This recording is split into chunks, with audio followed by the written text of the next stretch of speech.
Ministro, sobre a situação do Rio de Janeiro, o senhor é do Rio de Janeiro e o Estado vive uma situação extremamente difícil.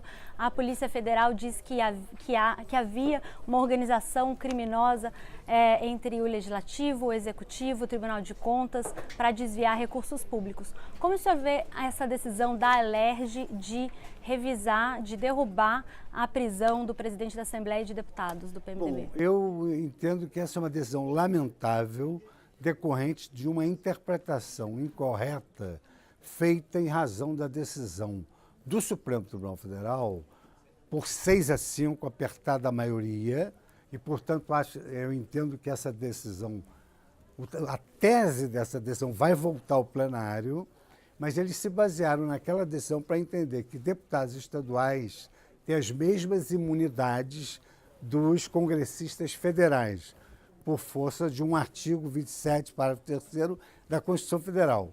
Entretanto, houve no caso do federal, nesse acórdão do Supremo, no caso do Senado, houve uma provocação do Judiciário.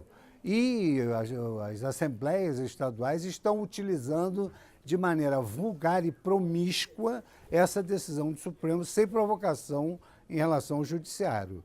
De sorte que é uma decisão lamentável, é uma decisão que desprestigia o Poder Judiciário, gera uma sensação de impunidade e certamente será revista pelo Supremo Tribunal Federal. Então, na sua visão, eles não tinham esse direito de rever essa decisão? No meu modo de ver, deveria ter havido uma provocação prévia ao Poder Judiciário. O Ministério Público, inclusive, já ingressou ontem com uma ação para anular essa deliberação da Assembleia do Rio de Janeiro. Como o senhor mesmo disse, essa decisão vem na esteira do posicionamento do Supremo de deixar para o Senado a decisão de rever ou não as medidas cautelares contra o senador Aécio Neves. Isso enfraquece o Judiciário em termos gerais? Dá a sensação de que o Judiciário é um poder fraco e que o Legislativo pode tudo?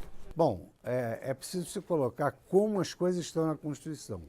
Antigamente, para se processar um parlamentar, era preciso ter autorização da Assembleia. Agora, a Constituição estabelece que, até a denúncia, a competência é do Poder Judiciário. Então, o Poder Judiciário não precisaria de autorização nenhuma do Congresso, das Assembleias, para determinar medidas cautelares. No meu modo de ver, a decisão do Supremo ela é incorreta. Ela restou proferida por uma maioria, mas, na essência, é uma decisão incorreta. Por outro lado, a Assembleia pode relaxar prisões em flagrante, mas, no caso aqui, o que houve foi uma prisão preventiva e imposta com alternativas de medidas cautelares que deveriam ter passado previamente pelo Judiciário, até porque os casos não são semelhantes.